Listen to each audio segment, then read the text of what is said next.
Good afternoon, everyone, and welcome to SETA for the panel on the implications of President Trump's decision on Jerusalem. As you all know, this week, actually, President Trump announced that United States will recognize Jerusalem as the capital of Israel and move the embassy from Tel Aviv to Jerusalem. And since then, there has been a flow of international reactions from the United Nations, from the European Union, Pope, and from the countries in the region. Yesterday, the Organization of Islamic Conference had a meeting and a joint declaration about the decision, and there was a call to move make the East Jerusalem as the capital of Palestine. So today we have 4 panelists and to discuss what happened and how this decision was made and what can be the possible implication of this decision for the future in the region. And let me shortly introduce the panelists. Khaled Elgindy is a fellow in Brookings institution. There are the bios at the back, so I don't want to get into details. Ilan Goldenberg from CNES, he's the senior fellow and director of Middle East Security Program. Joyce, Karam, Washington correspondent of Al-Hayat and The National, and Mark Perry, independent author and analyst for Politico and American Conservative. We will start with Ilan today, and Ilan will try to give us a perspective about what were they thinking when they made that decision. Sure. Well, thank you, Kilic, and SETA for having me for this event. This whole thing, the announcement by the president last week on the capital being in Jerusalem, or moved the American recognition of Jerusalem as Israel's capital, sort of odd. It's worth taking a moment to understand the diplomatic calculus and what exactly they were thinking going up to it. It seems like, in the broader context of American policy. So, what I like to say to people when I talk about, the Trump administration's approach to Middle East peace and the Israeli-Palestinian conflict is that, for the most part, for the past 9 months, it's been almost like a normal approach that any other administration would have taken, or any other Republican administration might have taken to this issue. The administration has been very unusual about a lot of different things, but really not this. You had Jason Greenblatt and Jared Kushner going over there, doing what's called a listening tour. For a while, Greenblatt, actually, who's the envoy, has done meetings that actually most envoys don't do. He's met with Palestinian refugees. He's met with people across the political spectrum. So everything seems to sort of be going towards what they've been saying, a plan that they were going to be releasing, and they're still planning on releasing in a couple months. And this plan that apparently they have not shown to Israelis or Palestinians, and you hear from Israelis and Palestinians, we have no idea what's in this plan. And that might actually be a little different and provocative, put something down that both sides have to either choose to accept or not accept. So you have this buildup coming. You also have Jared Kushner speaking for the first time publicly on these issues on last Sunday before, should have been about a week and a half ago, just 3 days before the announcement on Jerusalem at the Saban Forum. It was the first time he talked about these issues, and sounding, again, very traditional. Talked about how you can't have peace between Israel and the Arab world without peace between Israelis and Palestinians. We have to address all the final status issues. These are things that sound like any normal American administration. And then suddenly out of nowhere on Wednesday, we have this decision to move to recognize Jerusalem as Israel's capital.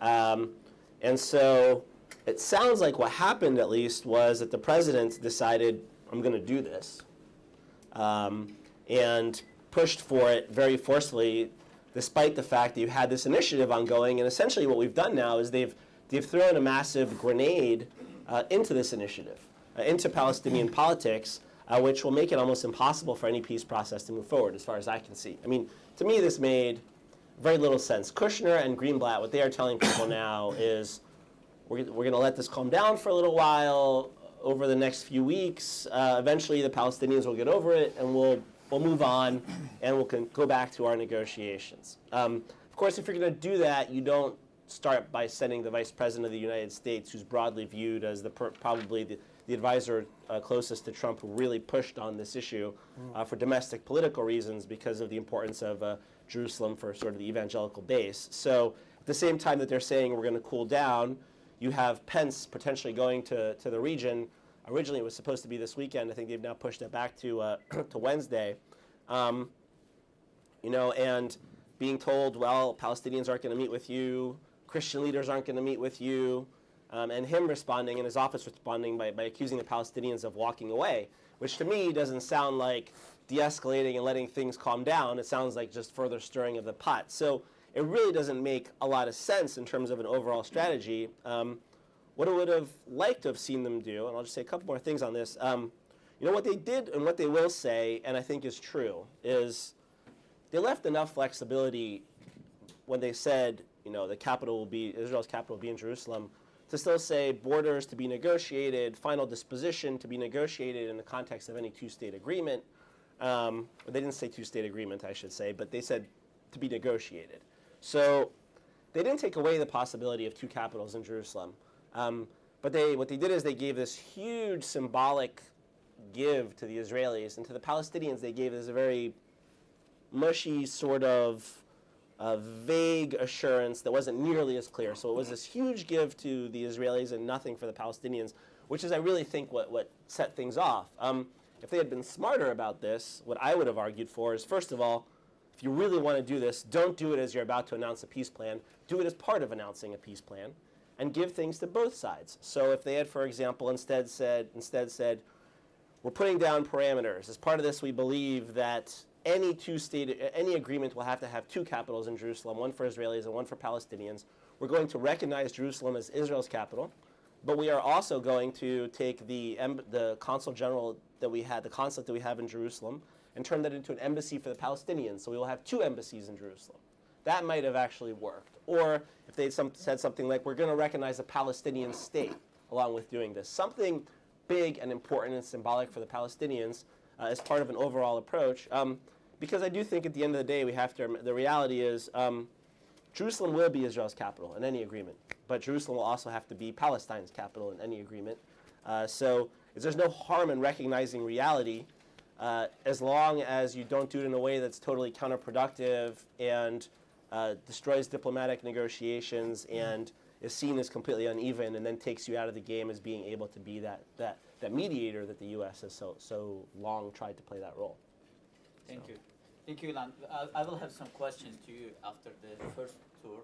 Joyce, about the regional implications and the reactions for this decision. First, thank you. Good morning, everyone. Thank you, SETA, for all the work that you do. I mean, it's been 1 week since the decision has been made, and I have to tell you, we had over 4 briefings between White House and State Department officials, and I don't think there is still a logical understanding or a U.S. interest-driven understanding for this decision. I was telling myself last week, based on some readings and the briefings we had, maybe this is purely domestic, maybe to prop up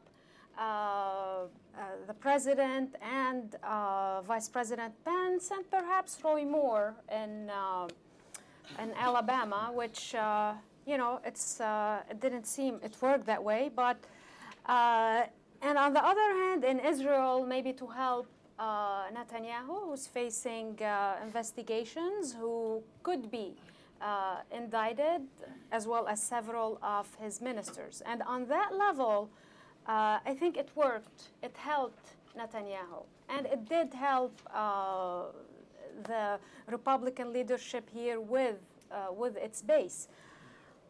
But that aside, when you look at the region, it is almost obvious that the administration underestimated the reaction to this.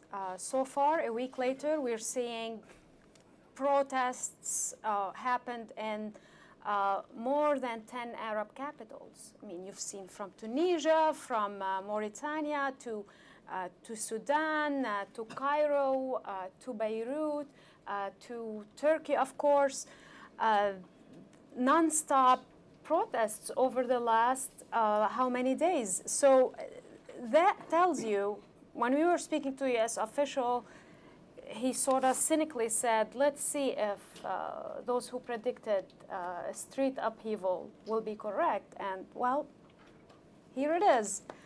There hasn't been much violence, as some had anticipated. There has been clashes in the Palestinian territories, but not the violence or a third intifada, as some may have predicted.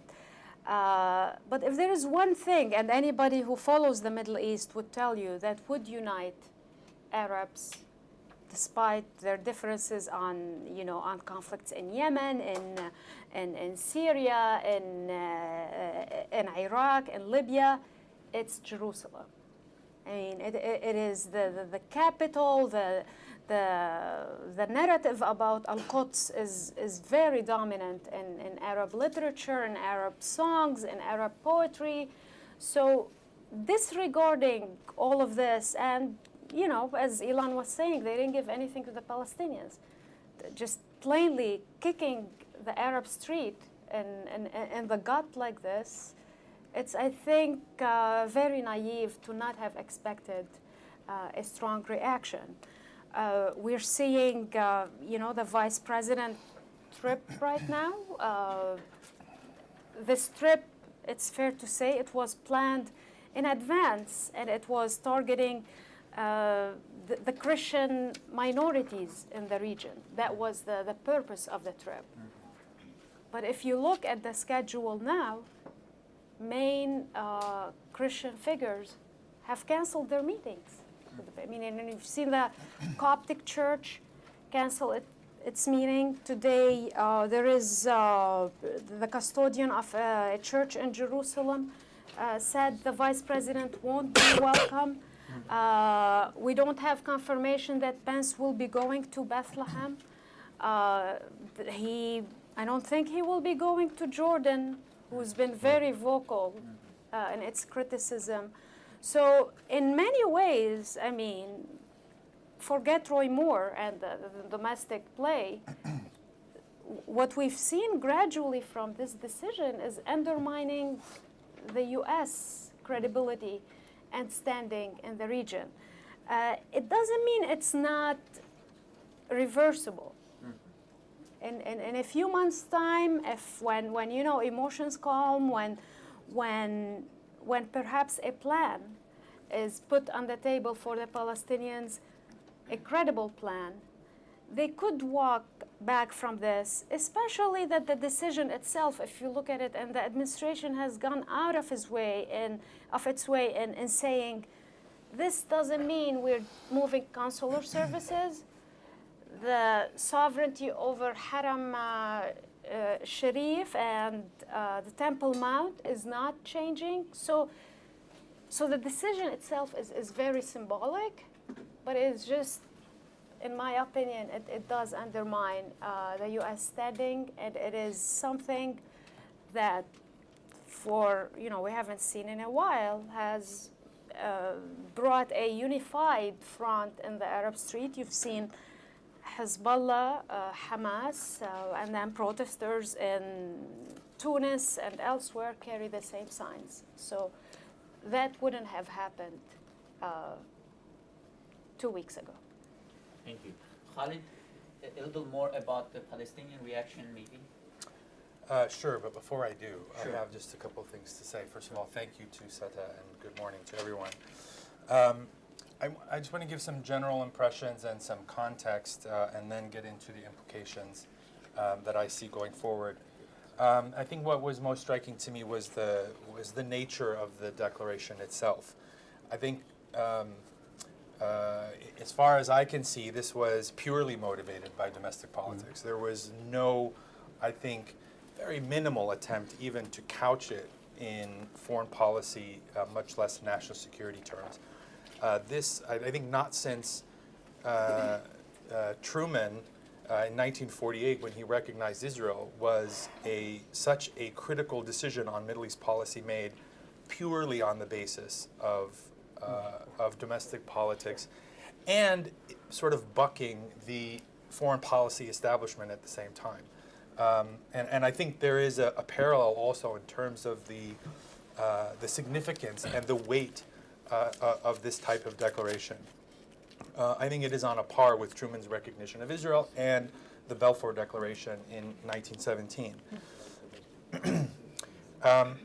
I think it also tells us a lot about this administration's approach to foreign policy, which is identical, by the way, to its approach to domestic policy, and that is, it is basically almost always about rallying and satisfying the electoral base. And it's hard to dismiss, I think, the political and legal troubles that both Prime Minister Netanyahu and Trump potentially may be facing, given investigations in both countries. And I think, you know, we've seen the more defensive the administration gets, the more likely they are to sort of make these rash and reckless types of decisions. But putting it in context, there is an arc to this. There is a trend. There is a common thread, and this is really, it is a shift formally in official policy, but it's part of a kind of policy attrition that has been going on for the last 25 years primarily. And there's a broader arc if you want to go back the full 100 years, but really the basic rules of the game, what geeks like us refer to as the terms of reference of the peace process, have been steadily eroded over time, and by the last three presidents, Republican and Democrat alike. And I think this is sort of the cherry on top, undoing not only 25 years of U.S. policy, but 70 years of official policy. And there is also, I think, another common thread, and that is the United States has a history of taking things that are fundamentally incompatible with a peace process, a credible peace process, and even a two-state solution, and trying to make them fit into the peace process. That's part of why we have such a dysfunctional peace process, why it is fundamentally, I think structurally, genetically, incapable of resolving the conflict. And so in that sense, Trump's decision, his declaration didn't really kill the peace process. The peace process was already dead. The U.S.-led peace process had been comatose, ineffective, dysfunctional for quite some time. And so this is just sort of, I think, the cherry on top. I think it's the clarifying moment for people, especially like Mahmoud Abbas, who has been one of the last and staunchest supporters of an American-led peace process, not only among Palestinians. They've given up on the United States long ago, but even within his small circle of his leadership, you know, he was sort of one of the last holdouts. And to hear him repeatedly utter the same message, and that is this disqualifies the United States as a broker, I think he means it. I think he's been pushed in that direction for some time, and this was the kind of the straw that broke the camel's back, and I apologize for all the cliches.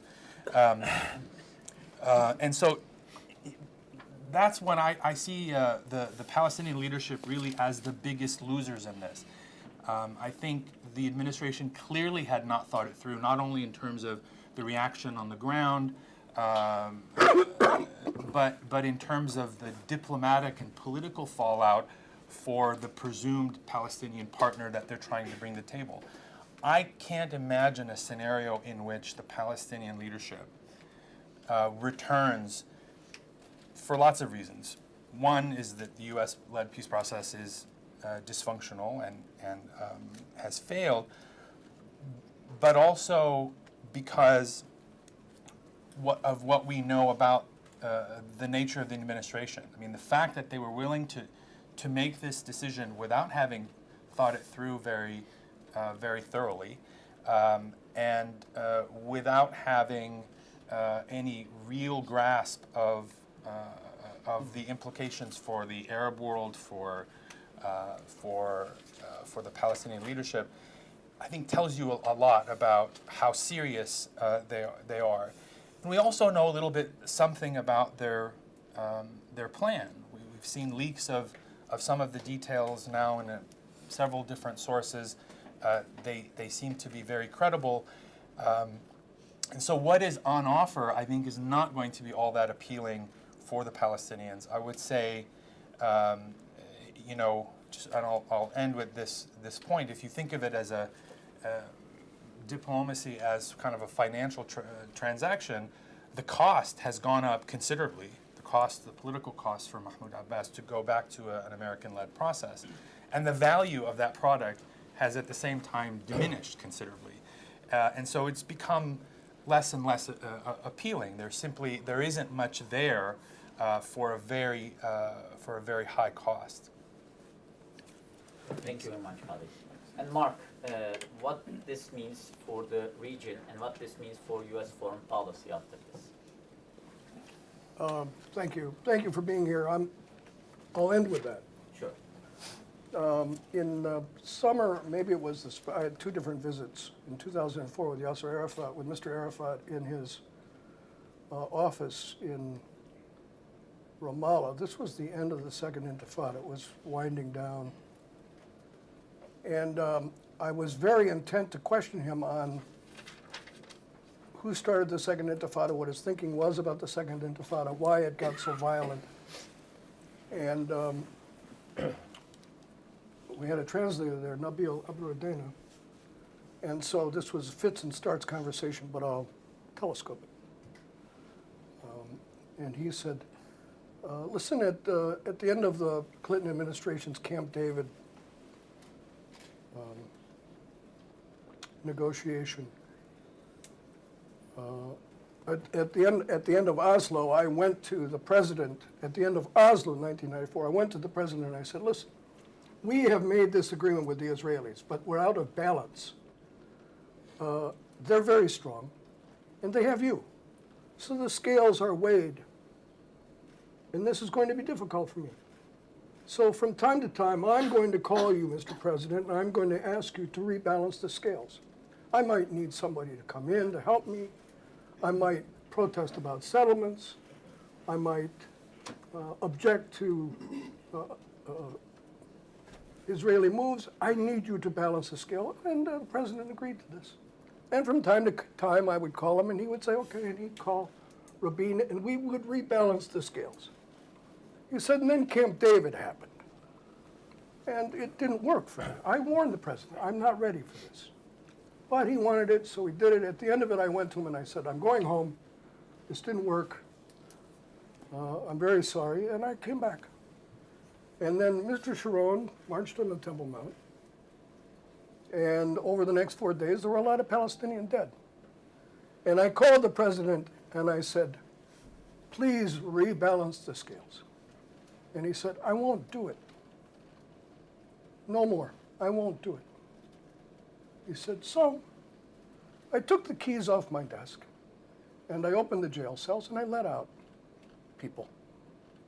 And I rebalanced the scales. Wow. That's pretty grim. That was the Second Intifada, and that was his explanation. This was not a peaceful man. But he understood, and he repeated to me his belief about how you come to political solutions. And he said, the one thing that the Israelis understand is pain. Well, Mr. Arafat died, and Abu Mazen came in, and that strategy of exacting pain on your adversary ended. It ended. And Abu Mazen bought into a peace process supported by the United States in which the scales remained unbalanced. So over a period of the last 10 to 15 years, 13 years, we've had increasing settlement activity, unilateral moves on the part of Israelis, and a stop and start, but very indifferent peace process supported by the United States, a non-actor. And that's why I think we are where we are. And Abu Mazen, I agree, is isolated, alone, even in the Palestinian leadership, because he won't play that card. He refuses to play that card, so we see him doing things like supporting suing Israel in the International Criminal Court, which scares the hell out of them, or going to the UN and demanding that they be, none of which will work. And so the Palestinians are in an incredibly weak position and now have to rely on allies that they don't have, a European Union that is incredibly disenchanted with the peace process and with the Palestinians and with the Israelis and would rather tune it out, and an indifferent American populace who doesn't understand the meaning of this and the implications. It is true that the United States standing in the Arab world as a result of this decision has been undermined. It is also true that the Trump administration does not care. So I think that where we are on the Jerusalem decision is it's a kind of a point of the spear where the United States is going. The negotiation on a Palestinian state is not taking place between Israelis and Palestinians, but between Jared Kushner and Mohammed bin Salman.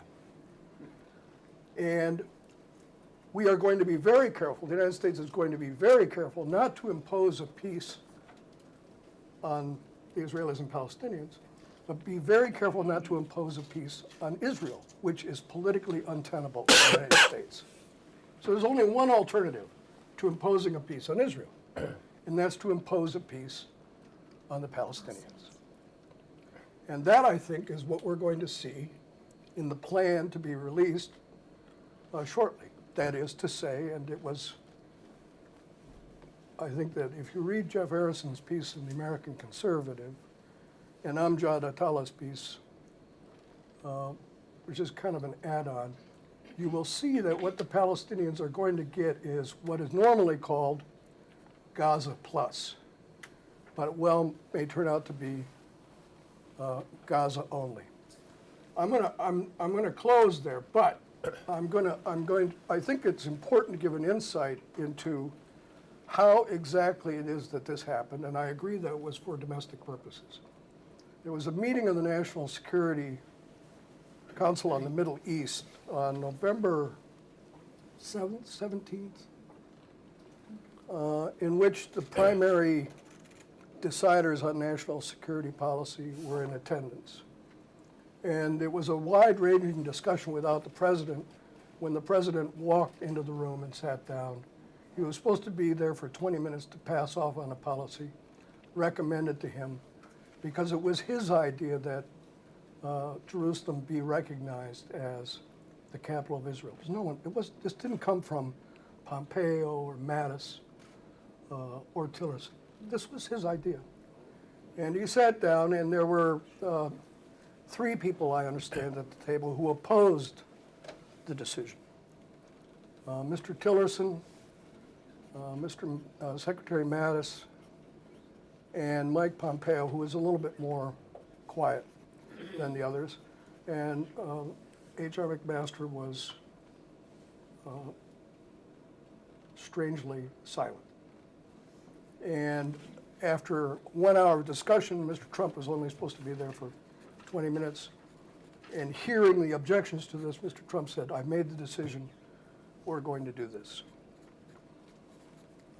So, the foreign policy of the United States is firmly in the hands, according to Article 2 of our Constitution, of the President of the United States, and the President of the United States is Donald Trump, who is, I believe, listening to his son-in-law on this and has great trust in his abilities to negotiate the Israeli-Palestinian, an end to the Israeli-Palestinian conflict, such as it is, with Mohammed bin Salman, which would include economic incentives, bribes. And that's how the decision was made. I think we're going to see more of it. And at that point, I think we will be able to determine whether the Palestinian leadership, whether it's Mr. Abu Mazen or somebody else, will play the card that Arafat played that started the Second Intifada, or whether the scales are now so out of balance that we have to conclude that some people don't get states. The Kurds, the Sioux Indians, the Navajos, the Rohingyas, the Palestinians just don't get a state. And what the implication for that means as for American standing and stature in the Middle East, which is finished in any event. And I'll leave it at that. Thank you. Before opening the floor for questions, couple questions to our panelists. Ilan, following up what Mark said about the decision making, what would you expect? Who would be the most significant actors in at least the decision making circle about the U.S. policy in Middle East, or more narrowly on Israeli-Palestinian question? I know that you tweeted from Saban Center. You said that's the first time you will hear the voice of Jared Kushner. Yeah. So you have now an idea what he can say his voice. So what will be your probably the feedback on what Mark said? Sure. I mean, on decision making, it's, you see this pattern again and again with the Trump administration, where you have some set of people trying to do some kind of a policy process. Sometimes some people call it the axis of adults, being, Tillerson, Mattis, Kelly. In this case, I think Kushner and Greenblatt, despite not having that much experience, seem to be doing at least a decent process up until that moment. But then the president walks in and he's still the president. And the whole point of the national security decision-making process is to tee up decisions for the president. And if he decides to come in and just sort of press the big red button over here, like everything, you can do all the planning and process and discussion you want. It's all irrelevant. I mean, he blows everything up in a second. There's mixed reporting on whether Kushner supported this, didn't support it, or sort of figured the president was going to do it anyway, so he decided to hop on board. That's not 100% clear. I mean, I did also want to go back just to one point that Mark made. In terms of, I would just say this about the Second Intifada versus the First Intifada convinced Israelis that they had to come to the table and that they needed a solution with the Palestinians. The Second Intifada convinced them that there was no solution with the Palestinians. I'm not sure it necessarily gave them leverage. I think it was a major miscalculation by Arafat that cost a lot of Israelis and Palestinians their lives. And it is one of the reasons, at least as when I was an American official, why even though Abu Mazen can be, I think Bibi and Abu Mazen are both incredibly risk-averse politicians who aren't the types of leaders who are ever going to make this happen. These two, they don't like each other, and they're also just so risk-averse that it's just never going to happen. But with Abbas, at least you do have somebody who has this principled position on nonviolence that he's taken a lot of risk on. So I personally respect that. I don't think that pressing the violence button necessarily would get you all that much more. If anything, I think it would just be damaging to all sides. There is a place for pressure in international diplomacy. I mean, sometimes those things work, but I don't think that that's what this situation calls for.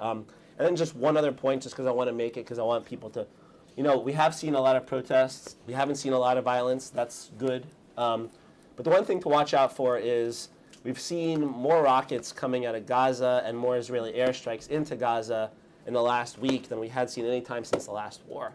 They're all trying to manage it very carefully. Most of the rockets coming out sounds like it's not Hamas necessarily. For the most part, it's other more extreme groups inside of Gaza who see the political situation or trying to take advantage of it. But this is exactly how the last Gaza war started. Slowly, and then the Israelis ended up inadvertently hitting a tunnel that had 6 Hamas operatives in it, and boom, we were off to the races. Neither side wants a major conflict, I don't think, but this is precisely the environment where just because nobody wants it doesn't mean it doesn't happen. So we've seen both a lot of protests. We've also seen reports along the lines of the Arab Street doesn't seem to care about this, and it's not nearly as big of a deal as we all thought it might be because there's not a lot of violence. We don't know. We will have to wait and see on that point.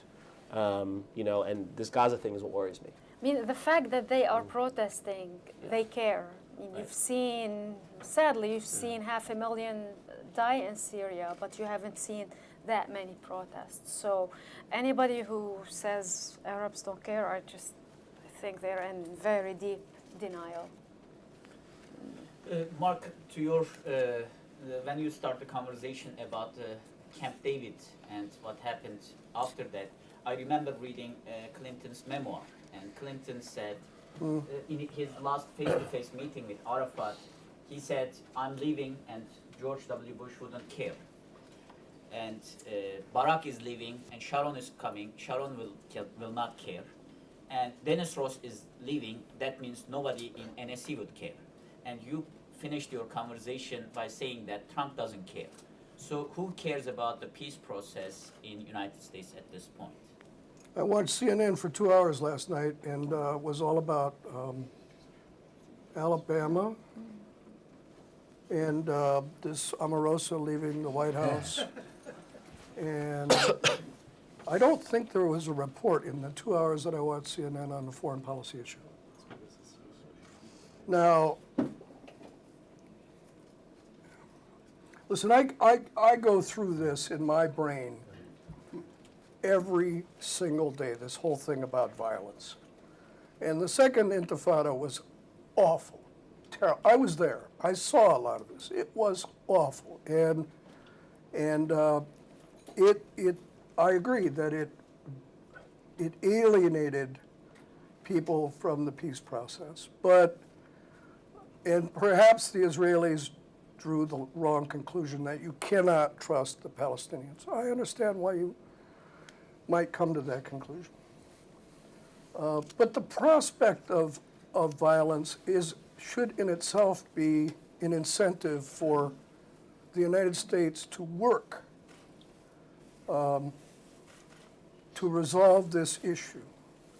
Added to, our Arab partners have pressed us and pressed us and pressed us to do so, and we haven't done it, and it's undermined our standing. So I'm not an advocate for violence. God forbid, as an American, I would ever advocate violence. But the incentives barring this, there are no incentives for the United States to resolve this issue equitably. There's no domestic price to pay.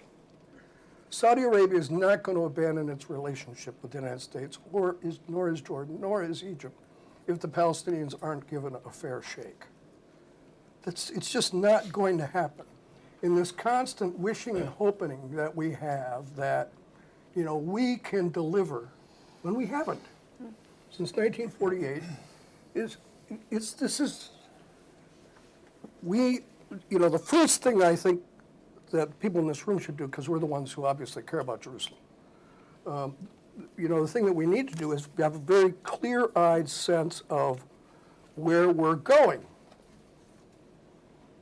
And where we're going is toward imposing a solution on the Palestinians. That's where we're going. And we need to plan for the day after, which I think will be very rough, which include the removal of the Palestinian leadership and an American withdrawal east of Suez, or something similar. Or maybe Mr. Trump is right. Nobody really cares, which I think is his bet. I think that's his bet. It's not a bad bet, by the way.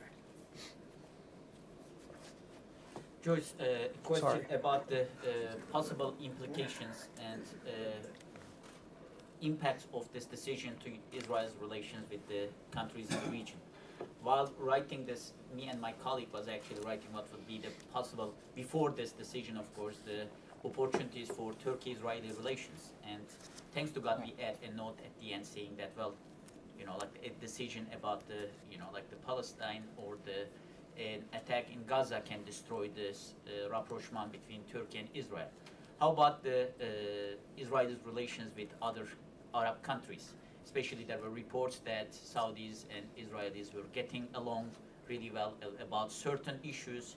So how this decision can influence the relations between Israel and other Arab countries? I've seen these reports, multiple reports, since Trump came to office, or even before that. Somehow MBS visited Israel.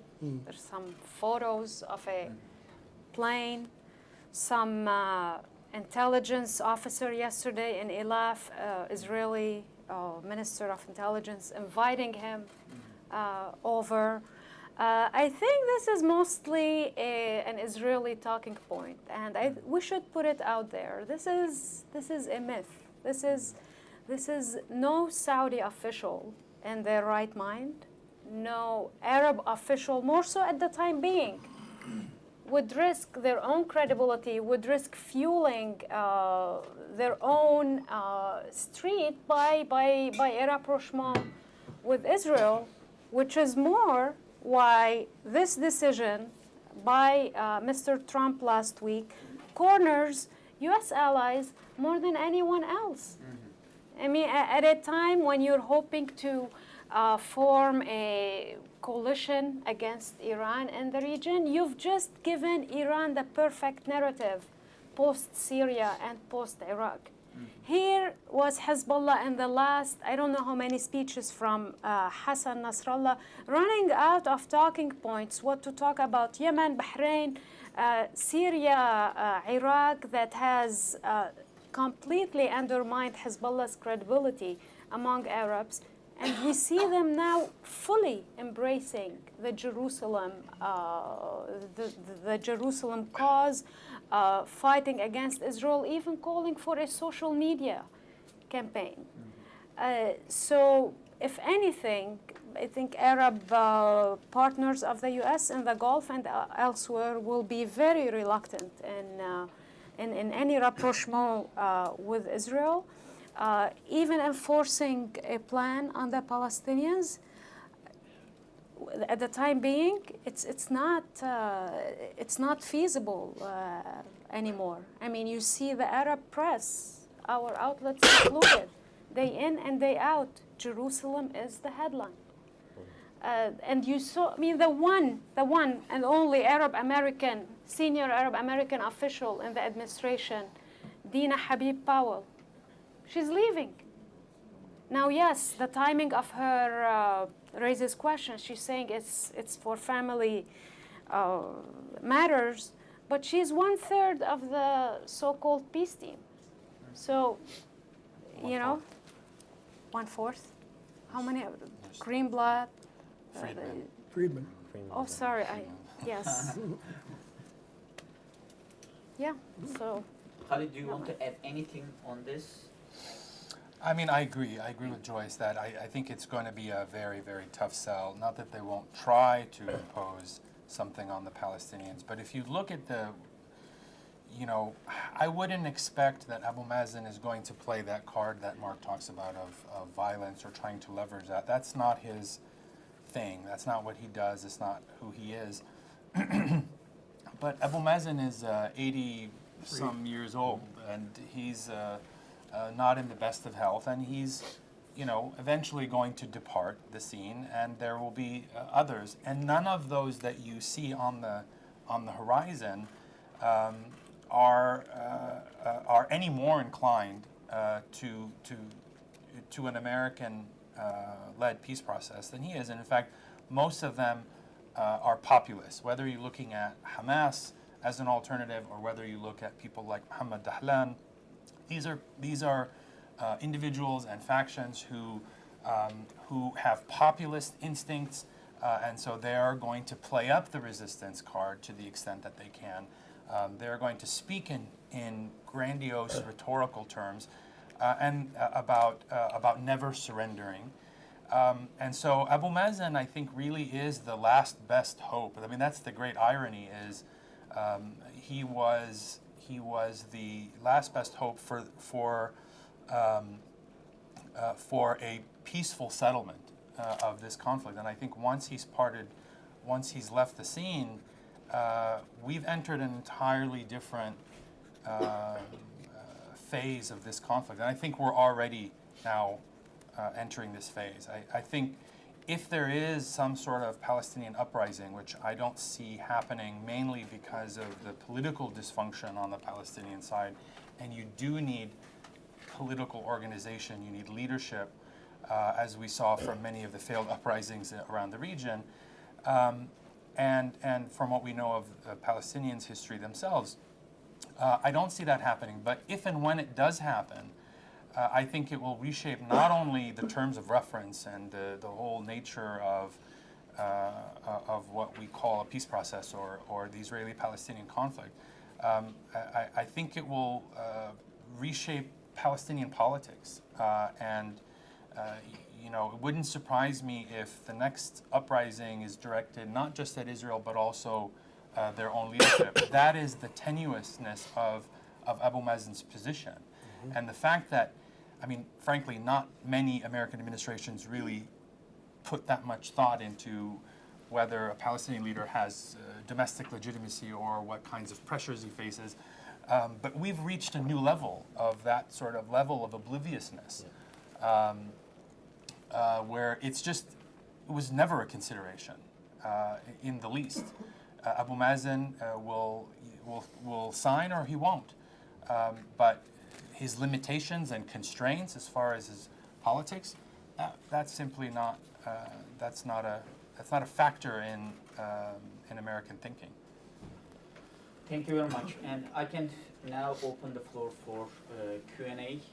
I have a lot of questions, but before that, I will start with. My name is Please identify yourself. Patsy Widakuswara from Voice of America Indonesian Service. This is an issue that's huge in Indonesia. Can you get the mic, sir? Patsy Widakuswara.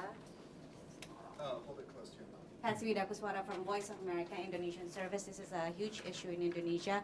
I want to bring one question that's been in the mind of our viewers since this happened. But before that, let me just comment on the fact that there's this understanding that there's an underestimate from the administration about the Arab reaction. I don't particularly believe that, because I think the bottom line is, yes, there will be flag burnings on the street, but ultimately, if we look at the OIC declaration and also the Arab League declaration, there is really nothing there that hurts American interests. So this was, to me, a bet that President Trump made, that somehow the Palestinians will suck it up and the Arab countries, in terms of real politics, will just look away. That's kind of just how I see it. My question is, and this is something that our audience have been asking a lot, if this is a recognition of the Jerusalem Embassy Act, but this was something that was done by an American president. However, it will take, 3 or 4 years before the actual embassy moves. So Mr. Trump may not be in office when that happens. And if the next president does not prescribe to this thinking, can this policy be changed, or can it be quietly shelved away somehow? That's just something that our audience has been very interested in. I doubt it, because in terms of American domestic politics, this notion of Jerusalem as Israel's capital is very popular, a bipartisan basis across the board, is a purely political issue. I think presidents have chosen not to recognize Jerusalem as Israel's capital because our national security people tell them that that would have a lot of negative implications potentially for security and for the U.S. role in the peace process, but not because the politics are bad, ever. The politics are really good on this move that the president made, and so the politics of reversing it are very difficult. I also think, the administration sort of tried to cut this middle ground where they're like, well, we're not really moving the embassy, but we're recognizing the capital, thinking somehow that would mitigate the consequences. But I don't think the Arab world really cares about where the embassy is. The Arab world, what matters is, what's the capital? that's the core fundamental issue. I think that was just a miscalculation of the party administration. So even if you have a Democratic administration, I think that this is probably here to stay. It's not politically possible to walk it back, would be my guess. But it depends, who wins in 2020. Because you've seen, candidates, potential candidates, for example, Bernie Sanders was very much opposed to the move before and after the announcement happened. And I think maybe Cory Booker also voiced opposition. So it depends. I mean, and between now and then, it seems that President Trump will continue to sign the waivers, which means just a continuation of the policy while indicating otherwise. So the ambiguity, it was intended to be that way because it is Jerusalem. Yeah, but I mean, the only problem is if you're 3 years down, you're probably going to have at that point spending, a site picked out, like a whole bunch of things already happening. Who's going to walk that back? To me, it feels more like, normal presidents, they come in and they look at the things that they opposed when they were running, and they're like, well, actually, this isn't practical. This president seems to insist on overturning things that President Obama did, like the nuclear deal, like the Iran nuclear deal, even though all of his advisors are saying, like, this isn't a good idea for you, boss. I can't see any American president thinking it's a good idea to very publicly walk this back, even if they campaign or oppose now. It's just what's the benefit at that point? Yeah, I mean, I think it's on the one hand it's not relevant because I think the damage will have already been done. The point that Ilan made, I think, is one that I agree with. I mean, the whole reason people opposed this move to begin with, whether it's in the Arab world or in the national security establishment, was that moving the embassy would confer recognition of Jerusalem as Israel's capital, since embassies are in countries' capitals, and so to preempt that and simply say, well, we recognize it, but we're not moving it, is parsing it, but in the wrong direction. I think it's pointless. If and when an embassy physically exists in Jerusalem. But it's also pointless in the sense that even if it were to be reversed politically in the United States, we'd have 3-4 years of more inertia, which, of course, in the Middle East is regression. There is nothing that is static. If you're standing still, you're moving backwards, and especially on this issue. So we're likely to have an entirely different Palestinian leadership. We're likely to have a very different outlook on what Palestinian priorities are, whether it's 2 states still, or if they've moved on into some other approach. So in any case, I think it's not relevant. I will jump before getting another question.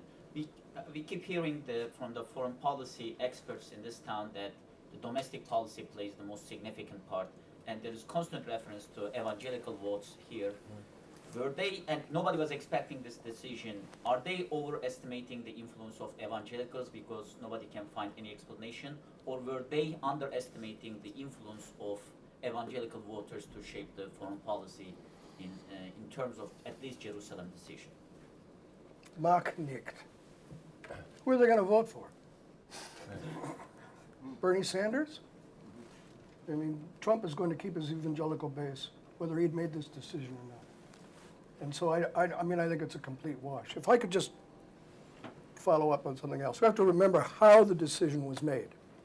If this had been Barack Obama or George W. Bush or Bill Clinton or George H.W. Bush, there would have been, prior to making the decision, there would have been phone calls to London, Paris, Berlin, Cairo, right? Here's what I'm thinking of doing. What do you think? And Vice President Pence would have been deployed to the region in advance of the decision to explain what the president was thinking and to take soundings and to prepare them. None of that happened, which, is important in terms of the Jerusalem decision, but it's also important in terms of decisions yet to come on foreign policy in this administration. This is how this administration acts. We're going to continue to be surprised, not just on Jerusalem, but on a whole host of issues. And I think it's probably worth remembering the process here is important. Sorry. Thank you. Hi, my name is Fitzenbergith.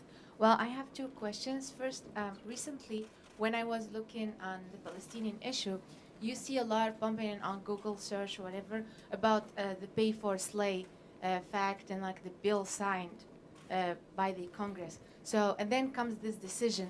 Do you think there's any relation between these two facts? And the second thing, you said that maybe it will have like in the peace process negotiation decision later that we will have two embassies in Jerusalem, like to keep the two states decision. But how can you see that? Are they gonna divide it, or like it's very confusing for me. I don't see how you can convince the Palestinian to accept that. I can do the Jerusalem one, and you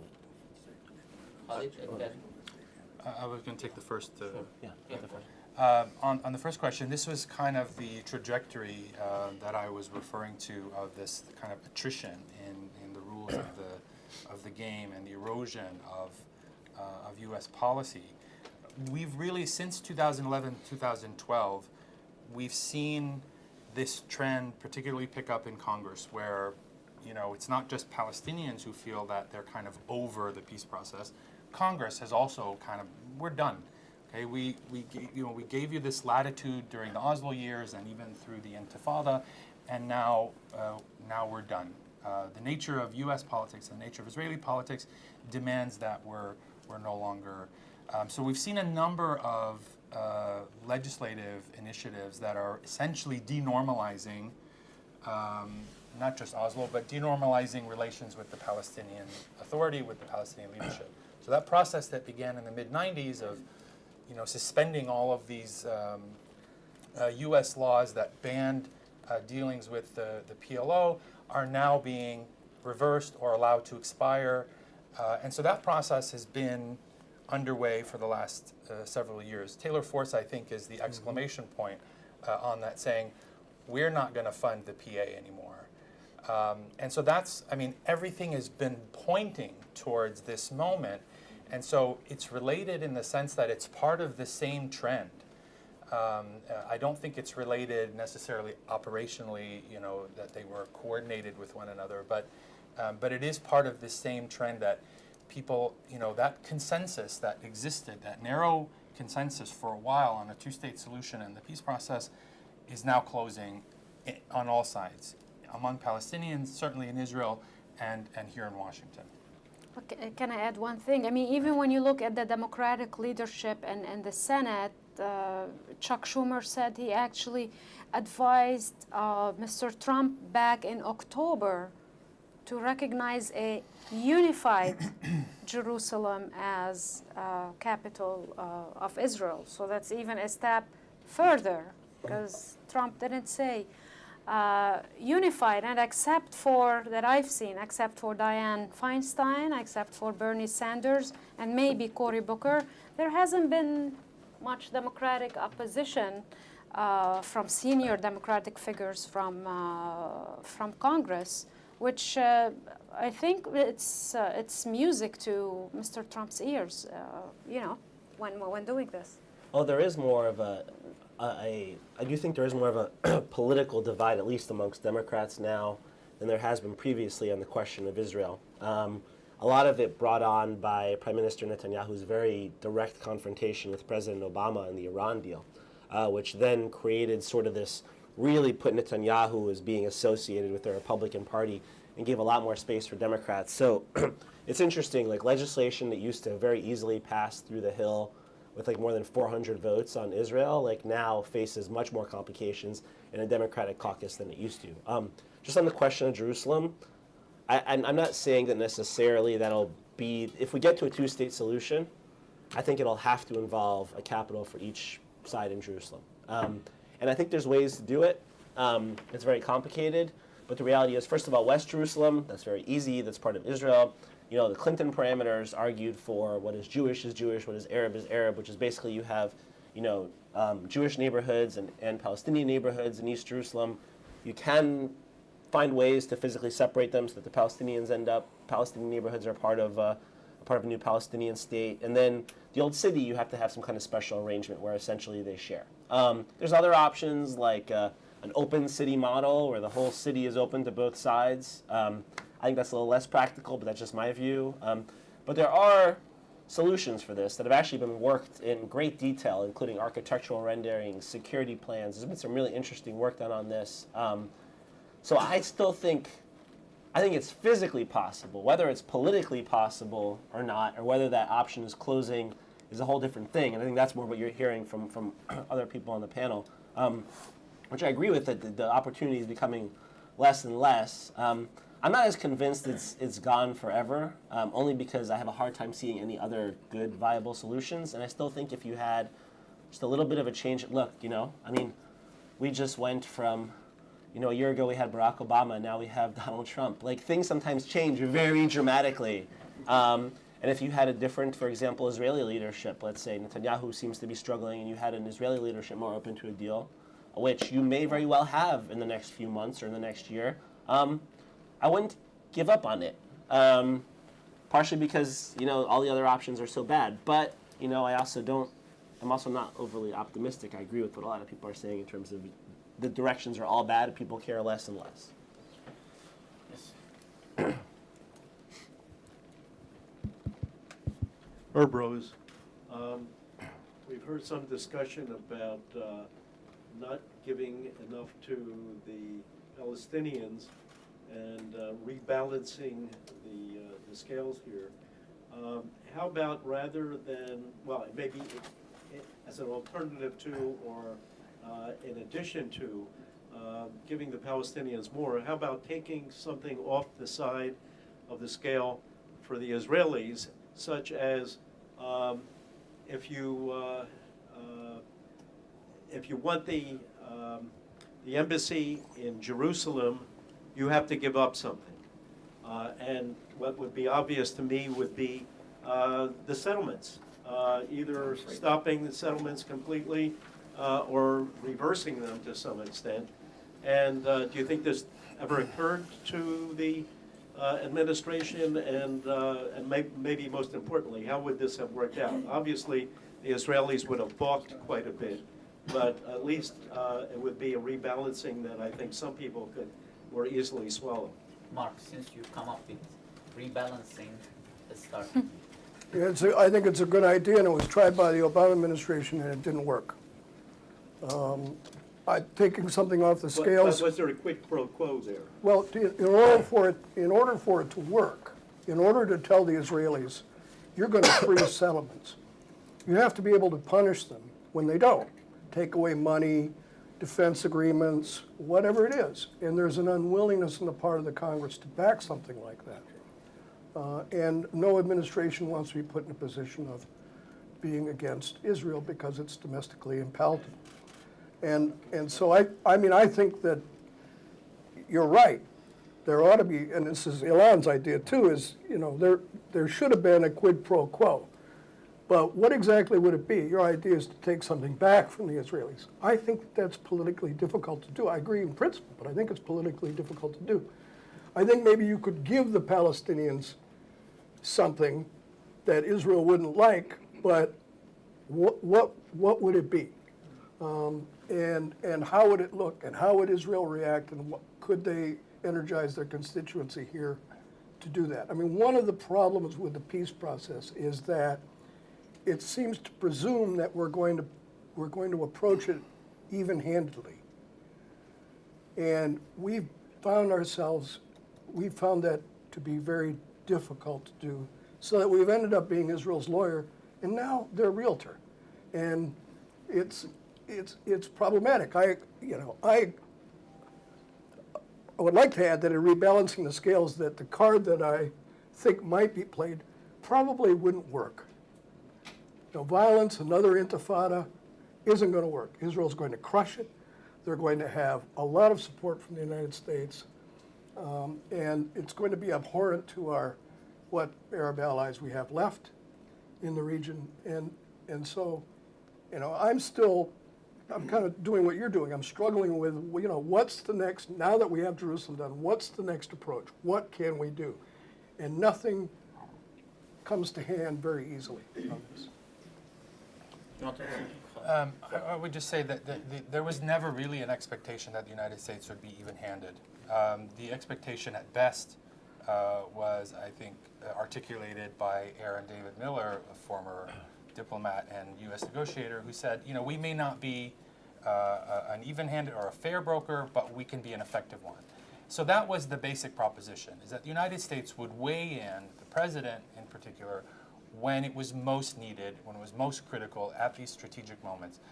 That has not proved to be the case. If you look at the balance sheet of carrots and sticks over the last 25 years, the vast majority of sticks are for the Palestinians, and the overwhelming majority of carrots are for Israelis, and they're by orders of magnitude. The carrots and the number and size of the carrots are so much bigger. When was the last time that, you know, we can even name an example when the United States has tried to prop up the Palestinian leadership? I think what a carrot has become is the absence of a stick, so that we won't punish you if you do X, Y, or Z. And so you've taken this already very asymmetrical conflict, and we've deepened, the American role has essentially deepened that asymmetry in favor of the stronger power, which of course is not a method of conflict resolution. It is the opposite of conflict resolution, and over time we have sort of the politics sort of rationalizes it as we go. Well, we don't need a full settlement freeze. We can do just in the blocks, or actually we don't even need that. And you see this steady erosion until we've reached the point where we are now, where there's no contradiction in the minds of this administration between a lot of settlement growth and whatever the solution might look like in the future. And the appointments of this administration, people like David Friedman, point to that. And so, you know, but there's only so much that you can do with this square peg and the round hole. And you know, I think if I were to describe Oslo, we spent 25 years trying to jam this square peg in the round hole, and now the administration has come and says, you don't need to do that. Just call the square a circle. And that's essentially where we are. Thank you. I'm John Knowlton, Flagler College. I retired CIA. Our former director, George Tenet, was once asked, what was your most important foreign liaison service? People thinking the British or the SDECE or the Germans or Japanese maybe. He said the Jordanians. My question is, would some of you go into a little more detail about the implications of this decision for the Hashemite dynasty? Joyce. I can touch just briefly, but I mean, the king of Jordan was here, I think, a week before the decision was made. He was also here in February before the first waiver was signed. And the Jordanians have been taking the lead in opposing this because I mean, they don't want to be swept by it.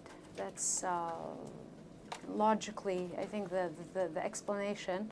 But also, you've been seeing protests across Jordan, not just in camps. You've been seeing it at American University, and you've been seeing in Aqaba. So you've been seeing Queen Rania tweet in opposition about it. We've seen King Abdullah go to Turkey on the eve of the decision. So politically, I think Jordan wants to shield itself from this, what they see as, you know, a very bad decision from their ally, Washington, and they don't want to be swept over, so they want to lead on it. They're also worried, I think, over the Haram Sharif status and how that could impact it, if not now, in negotiations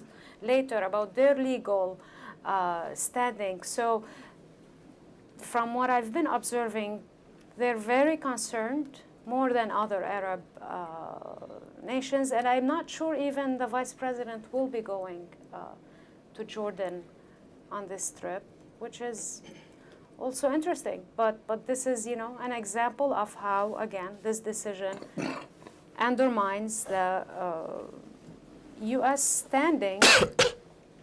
Forget the embassy, contracts, architects, magnificent building, all of that. It's among its own partners, and we're already seeing, Russia, France are stepping up, and then they're saying, these are our parameters, and we don't accept what's been recognized by Washington. So again, this is just a new element. Why? Macron has been able to mediate few things in the last few months in the region, so it's not unforeseeable to see a bigger European role or even a Russian role that recognized actually West and East Jerusalem for embassies. But yeah, definitely high concern in Jordan. Anybody else? Just If maybe not, explain Pompeo's position in that NSC discussion. Pompeo's decision and what active neutrality, if we can call, McMaster means. Pompeo goes, I think Director Pompeo is very pro-Israel, and he trusts the Israeli narrative on the region. They rolled out the red carpet for him at the Foundation for Defense of Democracies. And they rolled out the red carpet for McMaster at the Foundation for Defense of Democracy. So I think that Pompeo is the one guy in the national security establishment who's really quite uncertain. My understanding of the meeting, obviously I wasn't there, my understanding of the meeting is he really didn't bang the table where Tillerson and Mattis were quite. So I think he goes back and forth. I understand the criticism coming out of the diplomatic community in the United States towards Tillerson. But Mr. Tillerson is the diplomat in this administration and has proved actually very adept during the Lebanon crisis, the Saudi Arabia crisis in particular, of being able to manage and has weighed in heavily on the Saudi-Qatar, even though he hasn't come up with a solution. So I applaud Mr. Tillerson, and talk of Mr. Pompeo taking his place at the State Department, I think bodes poorly for the future of Israeli-Palestinian relations and our role in them. How about McMaster's position? I was thinking about this driving here, and I thought, actually, I kind of like H.R. McMaster. I think he's a very smart fellow, but he's, and people say, well, he's an intellectual. He is an intellectual. He's articulate. He is articulate, but he's Army. He's a land power enthusiast. He's a forward deterrence theorist. This is not a man who believes in offshore balancing or, massaging allies. And he's likely to be very outspoken, and they rolled out the red carpet for him at the Foundation for Defense of Democracies, and his silence on this, he said at FDD, after being accused of being anti-Israeli, he said, that's not true, I am really pro-Israeli. I believe him. This and last. You have two last questions. Hello. I'm from the Embassy of Portugal, and my question is very simple. Given that the window of opportunity and also the willingness of the U.S. to be some kind of honest broker in this process seems to be closing, what could the Europeans do? And it would be twofold question. Would someone like President Macron or British Prime Minister or Angela Merkel leave the rhetoric and actually do something that to interfere directly in this process? And would both sides, both Israelis and Arabs, accept this kind of interference from the Europeans? So, at least from my perspective, you don't necessarily have to have the U.S. as the sole broker, and that clearly hasn't worked for 25 years. But I think that, and I agree with Khaled's point before, that it's really the U.S. was never expected to be the honest broker. And I actually found Palestinians were never angriest at us if we came with a position that they thought was too pro-Israel. They were angriest at us when we couldn't deliver the Israelis. That's when they were really frustrated. Like, that's what we're there to do, And And we will have to be there. I think the U.S. will have to be there because it's the only one that could ever possibly deliver the Israelis. It hasn't demonstrated that it can deliver the Israelis, but I think it has more leverage, both positive and negative, than anybody else. And so it has, I think, inevitably a role to play. But after 25 years, if there's other models where other players also get involved as part of this process, I think that's totally fine to try. I mean, I would also just, in defense of American negotiators, having been one, I would just say we really do mean well. The people who are working on this problem really are trying to solve it and care deeply about it, and many of them have dedicated their entire careers, people who are older than me and people I've worked for, people Khaled has worked for, who have dedicated years and years and years to this, to trying to solve this problem. Even if we've made mistakes, I agree with the notion that we don't, none of us, at this administration takes it to a new level, ever have as good of understanding of the Palestinians as we do of the Israelis. And I think a lot of it has to do with Israel. We have a relationship that's about all kinds of things. It's about security cooperation. It's about intelligence. It's about Iran and Syria. And Israel's a partner on this whole span of issues, cultural, history. And the Palestinian issue is one segment and dimension of the U.S.-Israel relationship, whereas the Palestinians, our entire relationship with them is only about this. We don't see anything else. We don't really think about anything else. And I think that's just a difference and something we need to.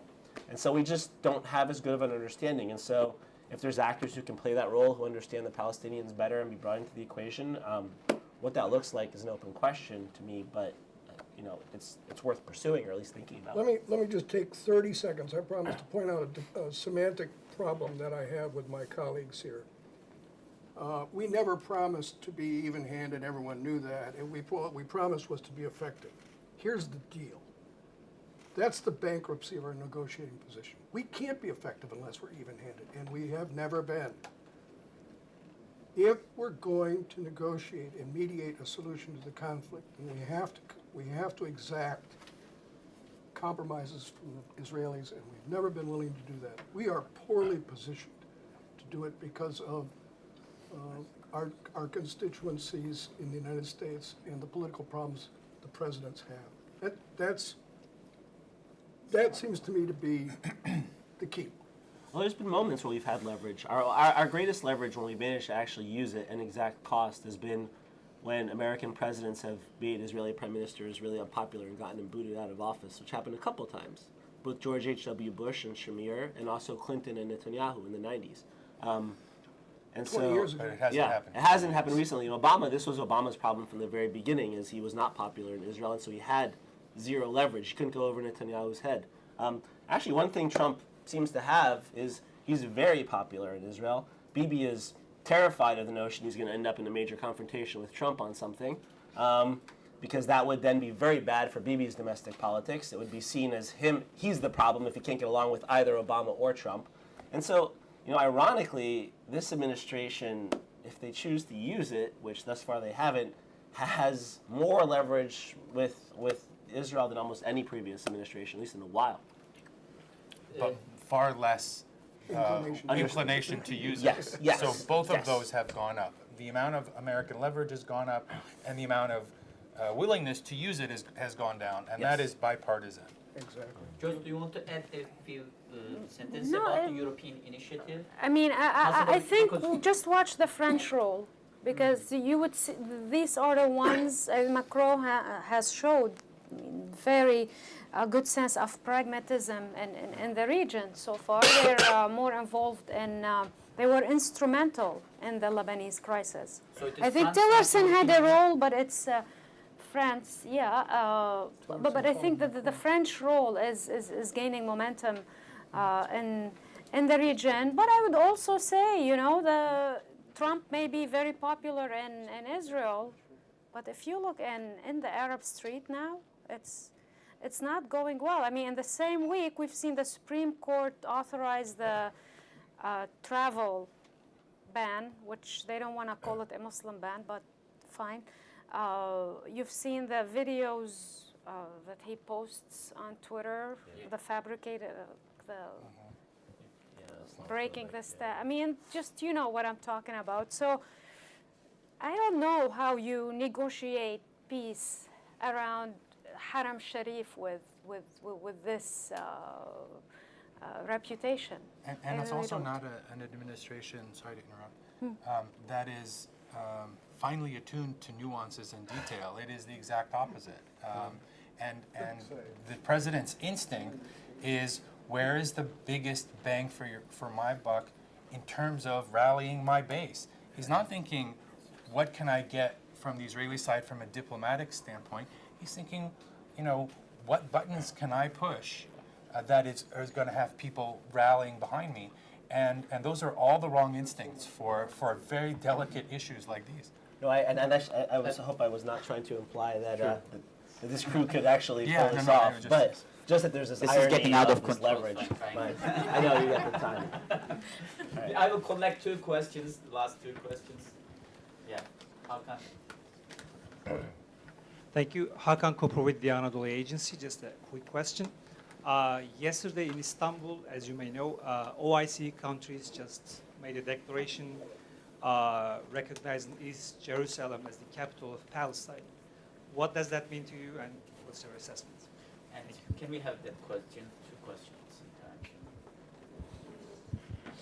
Nabil Noira, I have just a question about the timing of the announcement. Do you think that there is any connection between the official declaration or decision to move the embassy to Jerusalem and the White House statement about lifting the blockade on Yemen?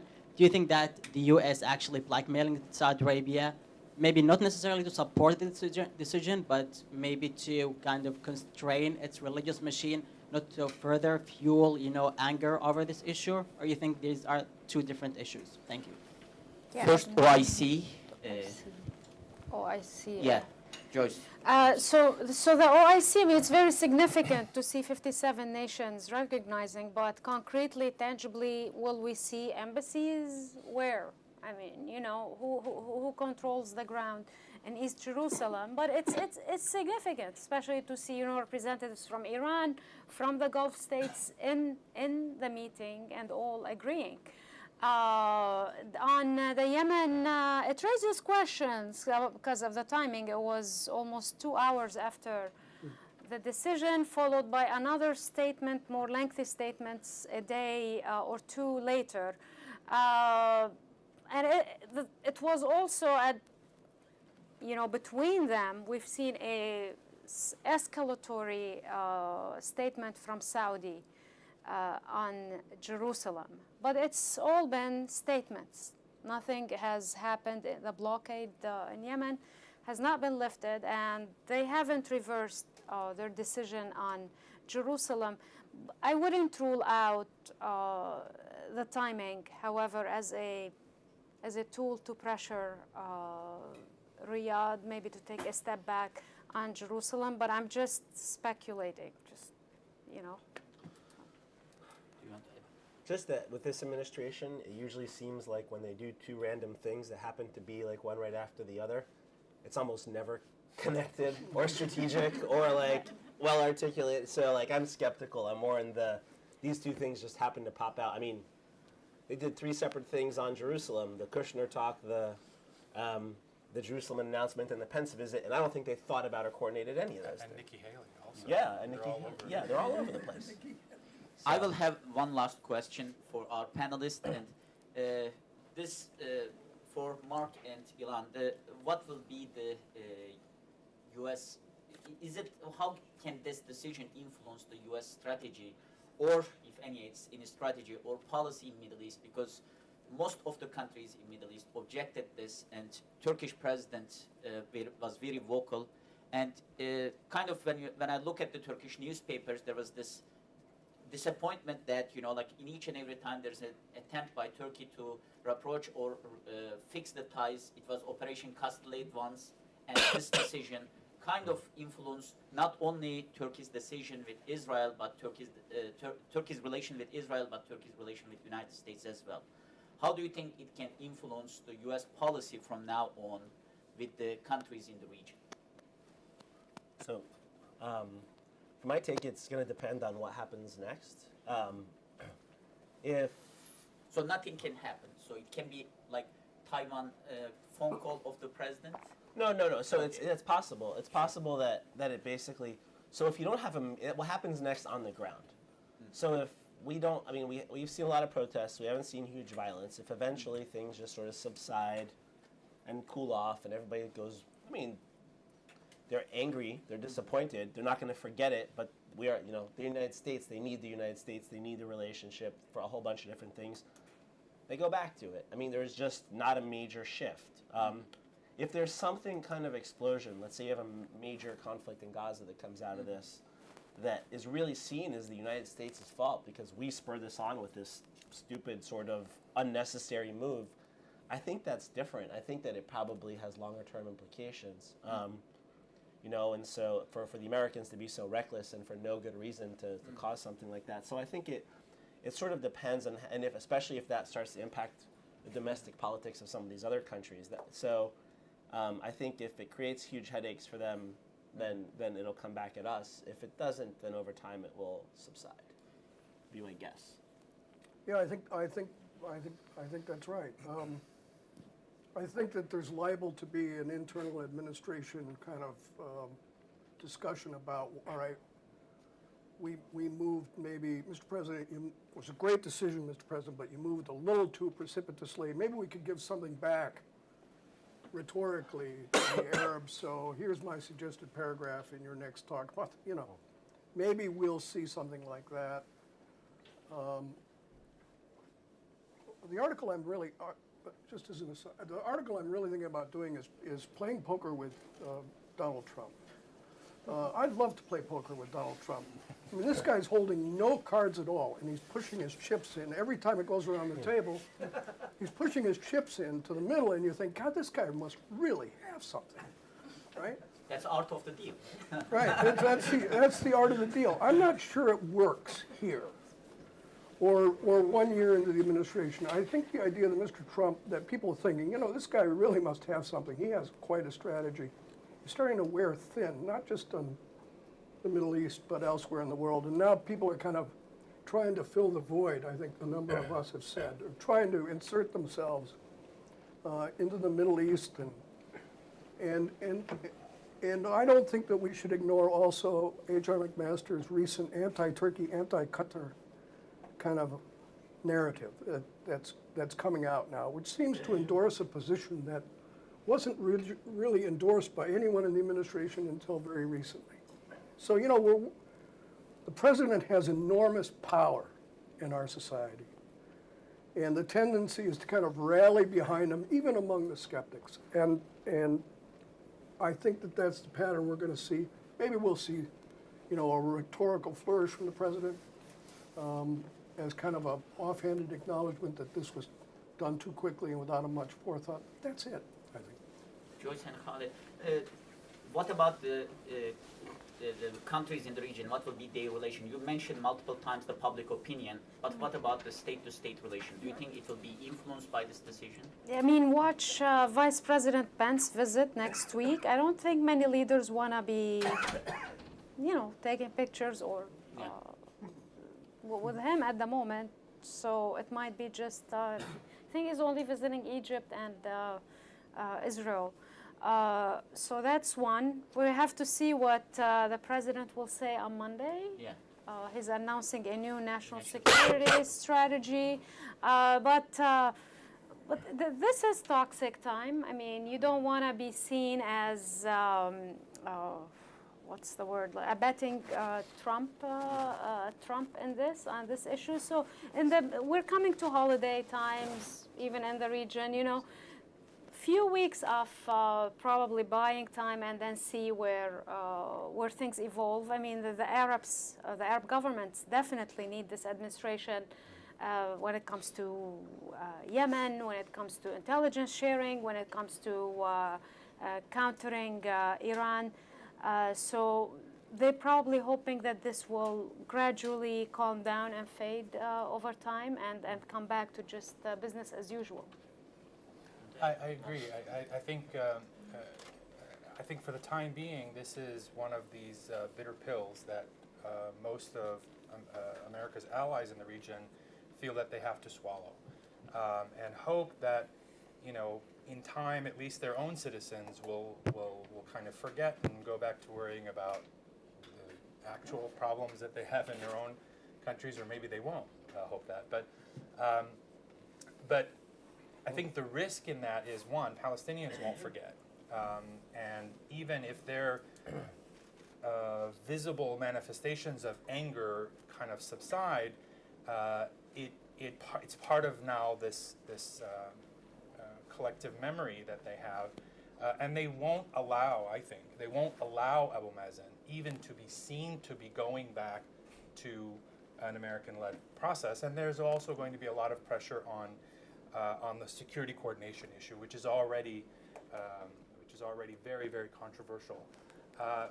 But the other thing that I think can change the dynamic is if we see another explosion in Gaza, similar to what we saw in 2014, or in Jerusalem, similar to what we've seen kind of periodically over the last couple of years, then that has the potential to disrupt public opinion in neighboring countries, which then has the potential to disrupt U.S.-Arab relations, particularly if there's a lot of Palestinian casualties. I think the next Gaza war, we won't see as much indifference from the region as we saw in the last one. Thank you very much, and thank you for coming. And please join me to thank our panelists. This was the last panel at SETA DC this year, and happy holidays. See you next year. Yeah.